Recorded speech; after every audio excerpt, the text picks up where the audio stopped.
उनकी समस्याओं की जड़ क्या है। असल में हमारी ज्यादातर परेशानियां, लगभग 90%, हमारे मन की ऊर्जा के गलत इस्तेमाल करने की वजह से होती हैं। इसका मतलब यह है कि अगर हम अपने मन की ऊर्जा को सही से समझें और इसे ठीक से इस्तेमाल करें, तो हमारा जीवन बहुत आसान और सफल हो सकता है। इस बात को समझने के लिए पहले यह जानना जरूरी है कि हमारा मन क्या है और यह कैसे काम करता है। मन को आप एक कंप्यूटर के सॉफ्टवेयर की तरह समझ सकते हैं। जैसे सॉफ्टवेयर दिखाई नहीं देता, लेकिन कंप्यूटर के काम करने में सबसे अहम भूमिका निभाता है, ठीक उसी तरह मन भी हमारे जीवन में काम करता है। दूसरी ओर हमारा दिमाग, जिसे मगज भी कहते हैं, कंप्यूटर के हार्डवेयर जैसा है। दिमाग एक भौतिक चीज है जिसे हम देख सकते हैं, छू सकते हैं और यहाँ तक कि उसकी मरम्मत भी कर सकते हैं। लेकिन मन एक ऊर्जा है, ये बिजली की तरह है। इसे देखा नहीं जा सकता, केवल महसूस किया जा सकता है। अब सवाल यह है कि मन की यह ऊर्जा हमारी जिंदगी पर कैसे असर डालती है। अगर मन की ऊर्जा का सही इस्तेमाल होता है तो यह हमारी समस्याओं को हल कर सकती है और हमें खुशहाल बना सकती है। लेकिन अगर इसका गलत इस्तेमाल हो तो यह हमें और भी परेशानियों में डाल सकती है। उदाहरण के लिए, अगर बिजली का सही उपयोग न हो तो शॉर्ट सर्किट या आग लग सकती है। ठीक इसी तरह अगर मन की ऊर्जा को गलत दिशा में इस्तेमाल किया जाए तो हमारे जीवन में कई समस्याएं पैदा हो सकती हैं।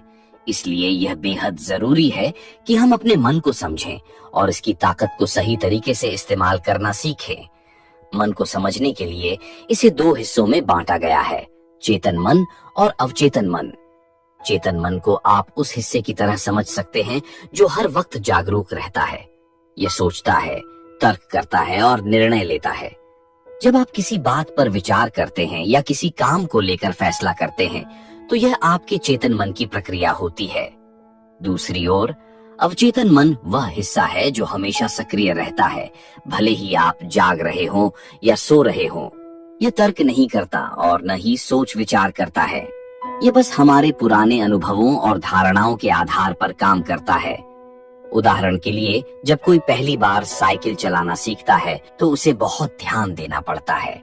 अपने हाथ और पैर को सही तरीके से नियंत्रित करने की कोशिश करता है और साइकिल को संतुलन बनाए रखने की पूरी कोशिश करता है। शुरुआत में उसे डर भी लगता है और कई बार वह गिर भी जाता है, लेकिन जैसे जैसे वह अभ्यास करता है, ये काम उसके लिए आसान हो जाता है। कुछ समय बाद उसे साइकिल चलाने के बारे में सोचना भी नहीं पड़ता और वह बिना किसी प्रयास के आसानी से साइकिल चला लेता है। चाहे वह बात कर रहा हो, गाना गा रहा हो या किसी और चीज में व्यस्त हो, साइकिल अपने आप संतुलित चलती रहती है। जब कोई नई चीज सीखनी होती है तो शुरुआत में चेतन मन काम करता है। यही चेतन मन बार बार अभ्यास के जरिए उस काम को हमारे अवचेतन मन में जमा कर देता है। इसके बाद वह काम स्वचालित हो जाता है और इसके लिए चेतन मन की जरूरत नहीं रहती। अवचेतन मन इसे ऑटो पायलट की तरह संभाल लेता है। यह ऐसा ही है जैसे सांस लेना या दिल का धड़कना। ये सब बिना सोचे समझे होता है। अवचेतन मन हमारी बहुत सी आदतों और रोजमर्रा के कामों को अपने नियंत्रण में ले लेता है। हमारी इंद्रियां जैसे आंखें, कान, नाक, जीभ और त्वचा चेतन मन के नियंत्रण में होती हैं। जब हम शरीर को हिलाते डुलाते हैं तो यह चेतन मन के निर्देश से होता है। सुबह उठते ही चेतन मन सक्रिय हो जाता है और विचारों की प्रक्रिया शुरू हो जाती है। लेकिन जब हम सो जाते हैं तो चेतन मन आराम करने लगता है और विचार बंद हो जाते हैं। चेतन मन तर्क करता है और किसी भी चीज के बारे में सवाल उठाता है। ये सोचता है कि क्या सही है और क्या गलत, और विश्लेषण करके निर्णय लेता है। यही मन हमें जीवन के अवसर पहचानने में मदद करता है। किसी भी चीज को समझने, उसका विश्लेषण करने और सही फैसले लेने का काम चेतन मन करता है। यह तय करता है कि हमें क्या खाना है, क्या देखना है, क्या खरीदना है। हमारी हर जागरूक गतिविधि चेतन मन के द्वारा ही संचालित होती है। इसके अलावा चेतन मन एक चौकीदार की तरह भी काम करता है। ये सुनिश्चित करता है कि नकारात्मक विचार या गलत चीजें हमारे अवचेतन मन तक न पहुंचे। ये नकारात्मकता को अवचेतन मन से दूर रखने का काम करता है ताकि हमारा जीवन बेहतर और शांतिपूर्ण बना रहे। हमारे अवचेतन मन का कार्य बहुत ही गहरा और महत्वपूर्ण है। यह हमारे दैनिक जीवन में कई ऐसी चीजें संभालता है जो हम सामान्य रूप से महसूस नहीं करते। जब हम जागते हैं तो हमारे शरीर की हर गतिविधि और संवेदनाओं पर हमारा चेतन मन नियंत्रण करता है। लेकिन जैसे ही हम सो जाते हैं, यह जिम्मेदारी अवचेतन मन के पास चली जाती है। उदाहरण के तौर पर, जब हम गहरी नींद में होते हैं, तब भी हमारा शरीर सांस लेता रहता है और दिल धड़कता रहता है। यह सब अवचेतन मन की वजह से होता है। अवचेतन मन हमें आपातकालीन स्थितियों में तुरंत प्रतिक्रिया देने में मदद करता है। जैसे जब हमारा पैर गर्म तवे पर पड़ता है तो हम झट से उसे हटा लेते हैं। इसी तरह जब हम अचानक सांप को देखते हैं तो बिना सोचे समझे वहां से भाग जाते हैं। ये सब अवचेतन मन के रिफ्लेक्स के कारण होता है। ये हमें किसी खतरे से बचाने के लिए हमेशा तैयार रहता है। हमारे मन में एक ट्रांसमीटर और रिसीवर भी है, जिसे ईश्वर ने बहुत सूझबूझ के साथ बनाया है। ये इतना शक्तिशाली है कि इसके सामने कोई भी मशीन छोटी लगती है। हालांकि अधिकतर लोग इस ट्रांसमीटर और रिसीवर का सही उपयोग करना नहीं जानते। यदि इसे सही तरीके से समझ लिया जाए तो यह इतना प्रभावी हो सकता है कि आप दूसरों के मन की बातें भी जान सकते हैं। इसे सीखने का तरीका आगे समझाया जाएगा। अवचेतन मन हमारी याददाश्त के लिए भी जिम्मेदार है। याददाश्त को 3 चरणों में बांटा जा सकता है: रजिस्टर करना, स्टोर करना और याद करना। रजिस्टर और याद करना चेतन मन के काम है, लेकिन स्टोरेज का काम अवचेतन मन करता है। जब कोई चीज सही तरीके से अवचेतन मन में स्टोर होती है तो उसे याद करना यानी रिकॉल करना बहुत आसान हो जाता है। एक और खास बात यह है कि जब भी हम कुछ गलत करने जाते हैं तो अंदर से एक आवाज आती है जो हमें रोकती है। ये आवाज हमारी अंतरात्मा की होती है और अवचेतन मन इसे नियंत्रित करता है। यह एक तरह का नैतिक रडार है जिसे ईश्वर ने हमारे भीतर बुरे कार्यों से बचाने के लिए स्थापित किया है। अवचेतन मन को त्रिकालज्ञ कहा जाता है क्योंकि यह भूत, भविष्य और वर्तमान तीनों के बारे में जानकारी रखता है। यही कारण है कि हमारे प्राचीन आर्ष मुनि भविष्य की घटनाओं का पूर्वानुमान लगा लेते थे। महाभारत में संजय ने युद्ध की भविष्यवाणी इसी ज्ञान से की थी। नास्त्रेदमस भी इसी क्षमता के कारण भविष्य की घटनाएं बताने में सक्षम थे। ईक्यू भी अवचेतन मन से जुड़ा होता है। यह केवल आईक्यू ही नहीं बल्कि ईक्यू भी है जो किसी व्यक्ति को सफल बनाता है। एक उच्च शिक्षित व्यक्ति यदि भावनात्मक रूप से मजबूत नहीं है तो वह जीवन में बड़ी हानि पहुंचा सकता है। इतिहास में कई उदाहरण हैं, जैसे अभिनेत्री दिव्या भारती और हिटलर। इनका आईक्यू बहुत अच्छा था, लेकिन ईक्यू कमजोर होने के कारण इन्होंने अपनी जिंदगी खत्म कर ली। इसलिए सकारात्मक भावनाओं को बढ़ाकर ईक्यू को मजबूत करना बहुत जरूरी है। अवचेतन मन का एक और अद्भुत गुण है सही समय पर सही निर्णय लेना। जब भी आप किसी असमंजस में हो और समझ न आ रहा हो कि क्या करें, तो निर्णय अपने अवचेतन मन पर छोड़ दें। यह आपको आपके विश्वास के अनुसार सबसे अच्छा परिणाम देगा। अवचेतन मन में एक मानसिक घड़ी यानी मेंटल क्लॉक भी होती है। यह घड़ी इतनी सटीक होती है कि जब भी आप इसे कमांड देते हैं कि मुझे एक खास समय पर उठ जाना है, तो यह आपको बिना अलार्म के सही समय पर जगा देती है। शायद आपने भी यह अनुभव किया होगा कि बिना अलार्म लगाए भी आपका मन आपको समय पर उठा देता है।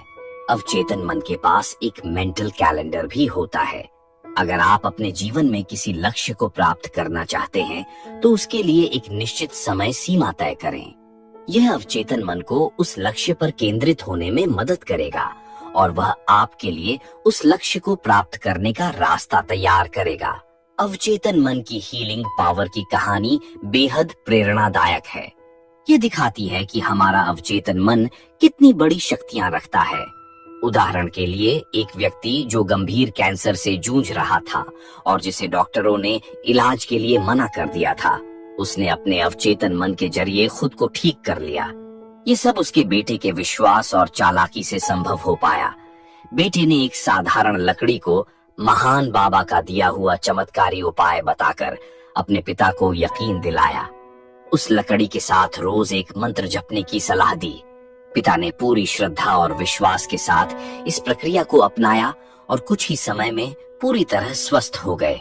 यह कहानी इस बात को स्पष्ट करती है कि हमारे अवचेतन मन में वह शक्ति है जो न केवल बीमारियों को उत्पन्न कर सकती है बल्कि उन्हें ठीक भी कर सकती है। यही कारण है कि आपने कई बार सुना होगा कि जब डॉक्टर किसी रोगी को इलाज के लिए मना कर देते हैं तब भी वह ठीक हो जाता है। ये सब अवचेतन मन की ताकत का कमाल है। हमारा अवचेतन मन एक चुंबक की तरह है। ये हर उस चीज को आकर्षित करता है जिसे हम सच्चे मन से चाहते हैं, लेकिन इसे हमेशा चार्ज रखना जरूरी है। इसका तरीका शबरी की भक्ति से समझा जा सकता है। जैसे शबरी ने राम के प्रति अपनी भक्ति और विश्वास से उन्हें अपने पास आने पर मजबूर कर दिया, वैसे ही हमें भी अपने अवचेतन मन को लगातार सकारात्मक विचारों से भरते रहना चाहिए। अगर आप धन चाहते हैं तो धन के बारे में सोचें। अगर आप शक्ति चाहते हैं तो शक्ति के बारे में सोचें। आपका अवचेतन मन आपके विचारों को वास्तविकता में बदल देगा। जब हम अपने अवचेतन मन को सक्रिय कर लेते हैं तो इसका प्रभाव हमारे आसपास भी दिखने लगता है। उदाहरण के लिए, श्री रविशंकर के ध्यान साधना के समय उनके आश्रम में बादल छा जाते हैं और वहां के हिंसक जानवर भी शांत और अहिंसक हो जाते हैं। यह अवचेतन मन की ताकत का एक उदाहरण है जो हमारे आसपास के वातावरण को भी बदल सकता है। अवचेतन मन हमारे शरीर के हर हिस्से पर नियंत्रण रखता है। जब भी आप कहते हैं मैं ठीक हूँ, तो आप अपने अवचेतन मन को सकारात्मक संदेश दे रहे होते हैं। लेकिन यदि आप बार बार नेगेटिव बातें सोचते हैं तो यह अवचेतन मन को बुरा संकेत देता है और बीमारियां उत्पन्न होने लगती हैं। इसलिए अच्छे स्वास्थ्य के लिए हमेशा अपने अवचेतन मन को सकारात्मक सुझाव दें। जैसे, मेरा स्वास्थ्य कल से भी बेहतर हो रहा है। हमारे चेतन और अवचेतन मन की शक्तियां अलग अलग होती हैं। चेतन मन के पास केवल 10% शक्ति है, जबकि अवचेतन मन के पास 90% शक्ति है। यह बर्फ के पहाड़ की तरह है, जिसका छोटा सा हिस्सा पानी के ऊपर होता है और बड़ा हिस्सा पानी के नीचे। चेतन मन जागते समय काम करता है, जबकि अवचेतन मन 24 घंटे सक्रिय रहता है। जब हम कोई कार्य शुरू करते हैं तो आदेश पहले चेतन मन के पास जाता है और फिर वह इसे अवचेतन मन तक पहुंचाता है। चेतन मन एक फिल्टर की तरह काम करता है जो सही और गलत का फर्क करके महत्वपूर्ण जानकारी को अवचेतन मन तक भेजता है। लक्ष्य तय करने का काम चेतन मन करता है, लेकिन उसे पूरा करने की पूरी जिम्मेदारी अवचेतन मन निभाता है। यही कारण है कि अवचेतन मन को सकारात्मकता और विश्वास से भरना जरूरी है, ताकि वह हमारे जीवन के सभी लक्ष्यों को सफलतापूर्वक पूरा कर सके। आपका मस्तिष्क विभिन्न तरंगों के आधार पर 4 अवस्थाओं में काम करता है। ये तरंगे हैं बीटा, अल्फा, थीटा और डेल्टा। जब हमारा दिमाग पूरी तरह सक्रिय होता है और हम पूरी तरह जागरूक होते हैं, तब यह बीटा तरंगों में काम करता है। इस समय मस्तिष्क की तरंगों की गति 20 से 25 प्रति सेकंड तक होती है। यह अवस्था पूर्ण जागरूकता की होती है, जिसमें हमारा ध्यान पूरी तरह से बाहरी दुनिया पर होता है। हम दैनिक जीवन के अधिकतर काम इसी अवस्था में करते हैं, जैसे समस्याओं का हल ढूंढना, किसी विषय पर ध्यान केंद्रित करना या तार्किक सोच का इस्तेमाल करना। अगली अवस्था है अल्फा तरंगों की, जिसमें हमारा मस्तिष्क थोड़ा शांत हो जाता है। इस अवस्था में दिमागी तरंगों की गति 8 से 15 प्रति सेकंड होती है। यह एक हल्के विश्राम की स्थिति है। इसे आधी जागी और आधी सोई अवस्था भी कहा जाता है। जब हम किसी शांत और आरामदायक वातावरण में बैठते हैं या ध्यान करते हैं, तो हमारा मस्तिष्क इस अवस्था में प्रवेश करता है। इस समय हमारा चेतन मन थोड़ा शांत होकर अवचेतन मन के करीब आ जाता है। यही वह समय है जब हम अपने अवचेतन मन को सकारात्मक सुझाव दे सकते हैं। थीटा तरंगों में हमारा चेतन मन पूरी तरह शांत हो जाता है और हम निद्रा में चले जाते हैं। इस अवस्था में दिमागी तरंगों की गति 5 से 8 प्रति सेकंड होती है। यह अवस्था गहरी नींद की होती है, जिसमें हम सपने देखते हैं। इस दौरान हमारा अवचेतन मन पूरी तरह सक्रिय हो जाता है। हम अपने अवचेतन मन के गहरे हिस्सों में प्रवेश करते हैं। यह वह समय होता है जब हमारा मस्तिष्क विश्राम करता है और खुद को ऊर्जा से भरता है। सबसे गहरी अवस्था डेल्टा तरंगों की होती है। इस समय हमारी मस्तिष्क तरंगों की गति बहुत धीमी, लगभग 3 से 5 प्रति सेकंड होती है। यह अवस्था गहरी निद्रा या गहरी समाधि की स्थिति की होती है। इस अवस्था में हमारा मस्तिष्क और शरीर पूरी तरह से विश्राम करते हैं। यह अवस्था 8 घंटे की नींद में केवल 2 घंटे के लिए प्राप्त होती है। इस दौरान हमारे शरीर का उपचार होता है और हमारा अवचेतन मन पूर्ण विश्राम की स्थिति में रहता है। अल्फा अवस्था को सबसे महत्वपूर्ण माना गया है क्योंकि इसमें हमारा चेतन और अवचेतन मन दोनों सक्रिय रहते हैं। यह अवस्था हमें अपने अवचेतन मन तक पहुंचने का सबसे अच्छा अवसर देती है।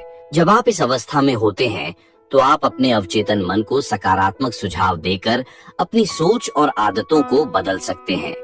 यह वह समय है जब आप अपनी ऊर्जा को नई दिशा में केंद्रित कर सकते हैं। अल्फा अवस्था में प्रवेश करने के लिए आपको एक शांत और आरामदायक वातावरण चाहिए। आप गहरी सांस लेकर और ध्यान लगाकर इस अवस्था में पहुंच सकते हैं। इस समय आप अपने मन को सकारात्मक बातें कह सकते हैं, जैसे मैं हर दिन बेहतर हो रहा हूँ या मुझे सफलता अवश्य मिलेगी। इस तरह के सुझाव आपके अवचेतन मन को प्रभावित करते हैं और आपके जीवन में सकारात्मक बदलाव लाते हैं। अवचेतन मन हमारे जीवन का सबसे शक्तिशाली हिस्सा है। यह हमारे मन का 90% भाग है जो हमारे शरीर के कार्यों, आदतों और भावनाओं को नियंत्रित करता है। जब आप अपने अवचेतन मन को अच्छे सुझाव देते हैं तो यह आपके जीवन को बेहतर बनाता है। उदाहरण के लिए, अगर आप अपने स्वास्थ्य में सुधार करना चाहते हैं तो आप अपने अवचेतन मन से कह सकते हैं, मेरा स्वास्थ्य हर दिन बेहतर हो रहा है। जब आप यह सुझाव बार बार देते हैं तो आपका अवचेतन मन इसे सच मान लेता है और आपके शरीर को स्वस्थ बनाने के लिए काम करने लगता है। जब हम कोई नई आदत विकसित करना चाहते हैं तो शुरुआत में इसे अपने चेतन मन में बार बार दोहराना पड़ता है। धीरे धीरे यह आदत हमारे अवचेतन मन में स्थापित हो जाती है और फिर स्वाभाविक रूप से हमारी जीवन शैली का हिस्सा बन जाती है। उदाहरण के लिए, अगर आप सुबह जल्दी उठने की आदत डालना चाहते हैं तो इसे चेतन रूप से दोहराएं। कुछ समय बाद यह आदत आपके अवचेतन मन में बस जाएगी और आप बिना किसी मेहनत के सुबह जल्दी उठने लगेंगे। हमारा अवचेतन मन हमारे शरीर और मस्तिष्क को पूरी तरह से नियंत्रित करता है। जब आप कहते हैं मैं ठीक हूँ, तो आप अपने अवचेतन मन को यह संकेत दे रहे होते हैं कि सब कुछ ठीक है।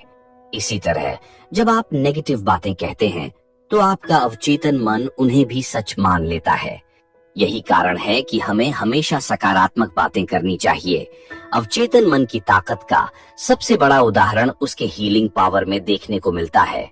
कई बार ऐसा होता है कि डॉक्टर किसी मरीज को कह देते हैं कि उसकी बीमारी लाइलाज है, लेकिन जब मरीज अपने अवचेतन मन को सक्रिय करता है और खुद को स्वस्थ मानने लगता है तो वह चमत्कारिक रूप से ठीक हो जाता है। यह हमारे अवचेतन मन की अद्भुत शक्ति है।